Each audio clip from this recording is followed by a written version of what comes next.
Hello అండి. Welcome to our channel. అందరూ ఎలా ఉన్నారు? ఈరోజు నేను మీకు భద్రకాళి దేవాలయం గురించి మీకు షేర్ చేస్తున్నాను. మనకి భారతదేశంలోనే అతి ప్రసిద్ధి అయిన ఆలయం అండి భద్రకాళి అమ్మవారి టెంపుల్. సో దాని గురించి మీకుతో షేర్ చేస్తున్నాను. మొన్న విజిట్ అయ్యాము. ఇది భద్రకాళి అమ్మవారు మనకి నార్మల్గా ఉగ్ర రూపంలో ఉంటారు కదండి. కానీ ఇక్కడ మనకి ఈ ఆలయంలో భద్రకాళి అమ్మవారు 9 అడుగుల ఎత్తులో అతి శాంతి స్వరూపంగా అమ్మవారు దర్శనమిస్తారండి. నార్మల్గా అయితే మనకి భద్రకాళి అమ్మవారు మనకి శత్రువులను చంపే విధంగా మనకి నాలుక మొత్తం బయటకు వేలాడదీస్తూ ఉంటారు కదా. కాకపోతే మనకి ఇక్కడ భద్రకాళి టెంపుల్లో మాత్రం నార్మల్గా అతి శాంతి స్వరూపంలోనే ఉంటారు అమ్మవారు. ఇది మనకి ప్రపంచంలోనే అతిపెద్ద దేవాలయంగా మనం చెప్పుకోవచ్చండి. చాలా బాగుంటుందండి టెంపుల్. మనకి ముందుగా ఇక్కడ రాగానే మనకి ఇక్కడ గోశాల ఉంటుంది. ఇక్కడ గోమాతలు ఉంటారు. మధ్యలో మనకి కృష్ణుని బొమ్మ కూడా ఉంటుందండి. మనం ఇక్కడ దర్శనం చేసుకొని మనకి వీలైతే ఒక 5 అట్లా రౌండ్స్ వేసుకొని మనము లోపలికి వెళ్ళొచ్చు. ఇక్కడ మేము చుట్టూ తిరుగుతున్నాము. ఒకసారి మా ఆడపడుచు వాళ్ళు పిల్లలు అందరం మేము వచ్చాము, విజిట్ అవుతున్నాము దీనికి. మనకి ప్రపంచంలోనే అత్యంత విలువైన వజ్రం కోహినూర్ వజ్రం కదండి. ఈ కోహినూర్ వజ్రానికి భద్రకాళి అమ్మవారు అసలైన యజమాని అని కూడా అంటారండి. ఇది చాలా ప్రశాంతంగా ఉంటుంది. గుడి మాత్రం ఆలయం చుట్టూ చెరువు, అతిపెద్ద కొండలు ఉంటాయి. మనకి ఆలయం వచ్చేసి క్రీస్తు శకం 625వ సంవత్సరంలో కాకతీయ రాజుల కంటే ముందున్న పశ్చిమ చాణక్య రాజు అయిన 2వ పులకేశి రాజు నిర్మించారండి. ఈ ఆలయం అభివృద్ధికి కారణం ఎవరంటే మనకి వరంగల్ సమీపంలో మగల్లాల్ సమోజీ అనే వ్యాపారి ఆలయానికి వచ్చాడండి. తనకి ఏంటి అంటే తనకి పిల్లలు ఉన్నారు, కానీ కాకపోతే మాటలు రావంట. తన బిడ్డ కోసం మొక్కుకున్నారంట. మా బిడ్డకి మాటలు వస్తే నేను ఈ గుడిని అభివృద్ధి చేస్తాను అని. సో అలా మనకి రోజు అమ్మవారికి పూజలు చేసిన అభిషేకం చేసిన నీరు ఉంటుంది కదా, ఆ నీరు అయ్యగారు ఏం చేశారంటే ఎవరైతే ఈ వ్యాపారి ఉన్నారో ఆ వ్యాపారికి ఇవ్వడం జరిగింది. ఆ వ్యాపారి తీసుకెళ్ళి తన బిడ్డకి తాగిపించడం వల్ల సరిగ్గా ఒక 30 రోజులకి తన బిడ్డకి మాటలు రావడం జరిగిందండి, ఈ అభిషేకం నీళ్ళు తాగడం వల్ల. సో దానివల్ల తన బిడ్డకి మాటలు రావడం జరిగిందని చెప్పేసి ఆ వ్యాపారి ఏం చేశారంటే ఇలా మనకి భద్రకాళి టెంపుల్ని అభివృద్ధి చేశాడు. చాలా చేంజ్ చేశారని, చాలా బాగా అయింది కదా గుడి. మనకి ఈ గుడికి అప్పటి నుంచి భారతదేశం నుండి నలుమూలల నుండి మనకి ప్రజలు అమ్మవారిని దర్శించుకోవడానికి రావడం జరిగింది. మనకి ఇక గర్భగుడిలో ఉన్న అమ్మవారు అయితే మనకి 9 అడుగుల ఎత్తులో వెడల్పులో ఉంటారండి. అతి గంభీరమైన రూపంలో 8 చేతులతో ఉంటారండి. మనకి ఇటు కుడి సైడు 4 చేతులు, ఎడమ సైడ్ 4 చేతులతోనే చాలా బాగుంటారండి అమ్మవారు. మేము మొత్తం ఇక్కడ అందరం ముందు మనకి ఈ ఒత్తులు వెలిగించుకోవడానికి కూడా ఇస్తారండి. ఇక్కడే మనం ఇక్కడ పే చేసి ఇక్కడ తీసుకోవచ్చు. అలా వీలైతే మనకి అక్కడ పెట్టవచ్చు, ఒత్తులు వెలిగించుకోవచ్చు. తర్వాత మేము ఇక్కడ లోపల అమ్మవారిని దర్శనం చేసుకొని టెంకాయ కూడా మనకి దర్శనానికి ముందే అక్కడ మనం కొట్టొచ్చండి. కొట్టేసి లోపలికి వచ్చి దర్శనం చేసుకోవడమే. తర్వాత మేము అక్కడ కూర్చొని కొద్దిసేపు అలా తిన్నామండి, ప్రసాదం తీసుకొని. మనకి ఇక్కడ పార్క్ కూడా ఉందండి చిన్నగా. యాక్చువల్గా ఇక్కడ మొత్తం గార్డెన్ ఉండే, కాకపోతే అదంతా తీసేసి ఇలా మనకి టైల్స్ ఇవన్నీ వేసి గ్రానైట్ వేసి మంచిగా కూర్చోవడానికి పెద్దలు వచ్చినా ఎవరు వచ్చినా కూర్చోవడానికి కొద్దిసేపు విశ్రాంతి తీసుకోవడానికి బాగా చేశారండి. మనకి ఇక్కడ పెద్ద పెద్ద కొండలు ఉంటాయండి, చాలా బాగుంటుంది. గుడికి నలుమూలలు మనకి చెరువు కూడా ఉంటుంది కదా. ఇప్పుడు కాస్త వాటర్ అంతా లేవండి, అంతకుముందు వచ్చినప్పుడు చాలా బాగుండే వాటర్తో.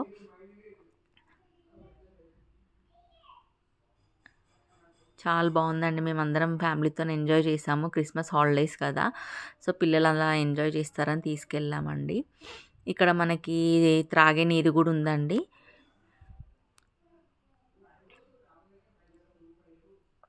మనకి ఇక్కడ యజ్ఞాలు, హోమాలు చేసుకోవడానికి కూడా సపరేట్ ఇట్లా కుటీరం లాగా ఉందండి. ఇక్కడికి వచ్చేసి ఆల్రెడీ జరిగినట్టుంది, మేము వెళ్ళక ముందే మేము వచ్చి ఇక్కడ ఒకసారి చూసేసి బొట్టు తీసుకున్నామండి. చాలా బాగుంది.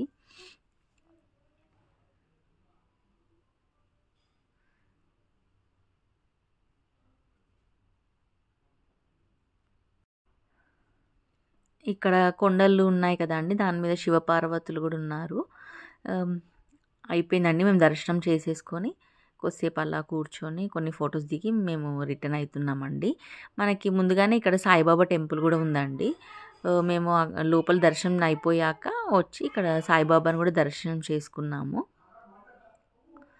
సాయిబాబా టెంపుల్ కూడా చాలా బాగుందండి, ప్రశాంతంగా ఉంది.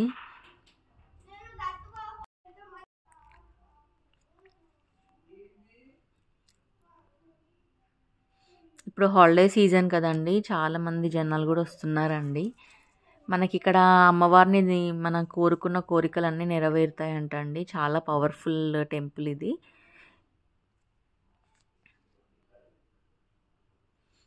మనకి ఒకవేళ రావడానికి కూడా మనకి బస్ స్టాండ్ నుంచి ఇక్కడికి చాలా ఫెసిలిటీస్ ఉన్నాయి. మనకి బస్సెస్ అవైలబుల్గా ఉన్నాయి. మనం ఆటోలోనైనా రావచ్చండి.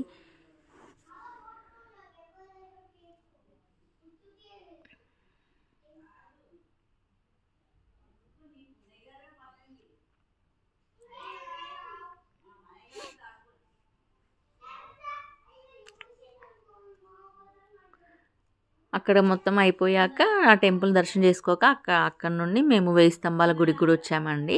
అక్కడ మేము ఆటో తీసేసుకొని వచ్చాము. 1000 స్తంభాల గుడి కూడా మనకి అప్పుడు మేము లాస్ట్ 2 years బ్యాక్ వచ్చినప్పుడు రినోవేషన్లో ఉన్నాయండి. ఇప్పుడు ఆల్మోస్ట్ కంప్లీట్ అయిపోయింది.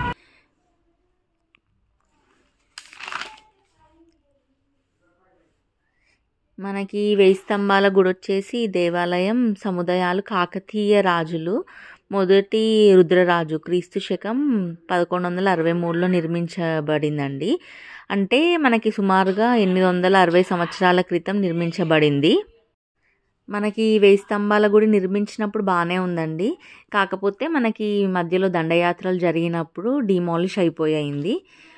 సో ఇప్పుడు ఇది ఇలాంటివి మనం లాస్ చేసుకోవద్దని చెప్పేసి మన ఆర్కియాలజీ డిపార్ట్మెంట్ వాళ్ళు దీన్ని మొత్తం పునర్నిర్మాణం చేస్తున్నారండి. మనకి ఇక్కడ మెయిన్ దేవుడు వచ్చేసి శివుడు ఉంటారు. చాలామంది మన భారతదేశం నలుమూలల నుండి శివుని దర్శనం కోసం వస్తారండి. చాలా బాగా అనిపించింది, చాలా ప్రశాంతంగా అనిపించిందండి. మేము వెళ్ళినప్పుడు అంత సన్నీ కూడా లేదు కాబట్టి చాలా ఎంజాయ్ చేసాము పిల్లలం మేమందరము. మనకి 1000 స్తంభాల గుడికి ఇంకొక పేరేంటి అంటే త్రికూట ఆలయం అని కూడా పిలుస్తారండి. ఈ త్రికూట ఆలయం అని ఇక్కడ ఎందుకంటారంటే ఇక్కడ మనకి 3 దేవుళ్ళు ఉంటారు. ఇక్కడ వచ్చేసి మనకి శివుడు, సూర్యుడు, విష్ణువు అనే దేవుళ్ళు 3 ఉంటారండి. కానీ మనకి ఇక్కడ మెయిన్ దేవుడు వచ్చేసి శివుడు. అందుకే శివుని దర్శనం కోసం చాలామంది వస్తారండి.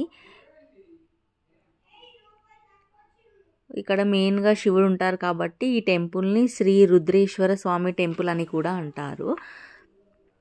మేము అక్కడ దర్శనం చేసేసుకొని ఇక్కడ ముందుగా వెళ్తున్నామండి. ఇక్కడ యాక్చువల్గా మనకి 1000 స్తంభాలు ఉంటాయని అంటారు కానీ అంత మనకి ఉండవండి. జస్ట్ ఒక 300 అలా ఉంటాయి. కాకపోతే ఒక్కొక్క స్తంభంని 3 to 4 అలా 3 స్తంభాలతో చేసినందుకు అలా 1000 స్తంభాల గుడి అని అంటారండి. మధ్యలో పిల్లర్కి ఉన్న ఫ్లోర్కి కూడా గ్యాప్ వస్తుందండి మధ్యలో. అది నేను షూట్ చేయలేకపోయాను. చాలా బాగుంటుంది. అప్పట్లో ఆలయాలు చాలా బాగుంటాయండి. ఇవన్నీ మొత్తం రాతితో చెక్కినవే కదా. పురాతనమైన 860 సంవత్సరాలంటే చాలా ఏండ్ల కిందది కదండి. ఇక్కడ మేము అక్కడ దర్శనం అయిపోయాక అందరం ఇలా కూర్చొని కొద్దిసేపు మాట్లాడుకుంటున్నాము. పిల్లలు చాలా ఎంజాయ్ చేశారు. మనకి ఇక్కడ ఉన్న గడపలు కూడా చాలా పెద్దగా ఉంటాయండి. ఎందుకంటే అప్పట్లో ఉన్న జనాలు మనకి రాజులు కూడా చాలా హైట్లో ఉండే కదండి. అందువల్ల మనకి గడపలు కూడా పెద్ద పెద్దగా పెట్టేశారు. ఇక్కడ నంది ఉంది కదండి. ఇక్కడ మనకి వర్షం షూటింగ్ కూడా జరిగింది. లాస్ట్ మేము 3 years బ్యాక్ వచ్చినప్పుడు కొంచెం వర్క్లో ఉంది, అంత షూట్ చేయలేకపోయాం అప్పుడు. ఇప్పుడు చాలా బాగుందండి.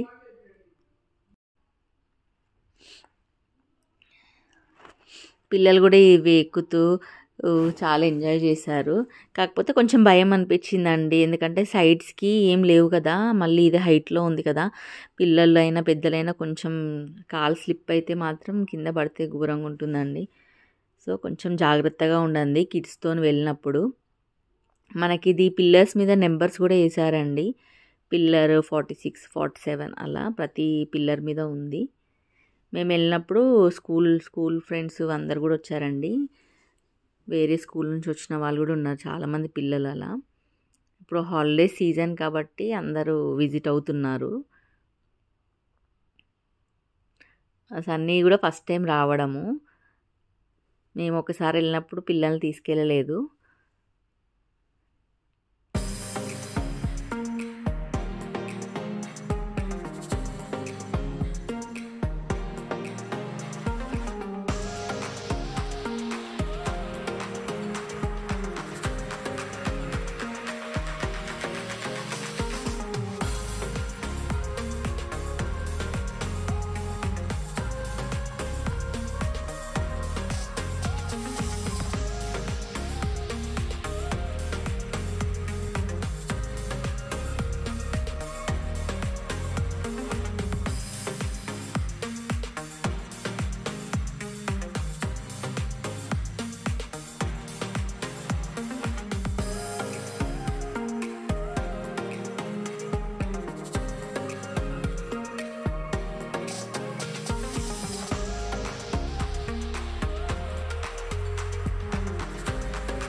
ఇక్కడ వచ్చేసి మనకి కొలను ఉందండి. ఇందులో మనకి తాబేళ్ళు కూడా ఉన్నాయి.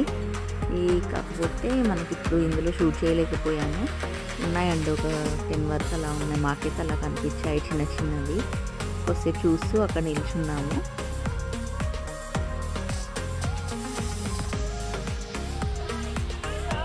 ఫైనల్గా అయిపోయిందండి. మేము ఇంకా అక్కడ నుంచి ఇంకొక హాఫ్ అన్ అవర్ అలా కూర్చొని మేము రిటర్న్ అయిపోయాము.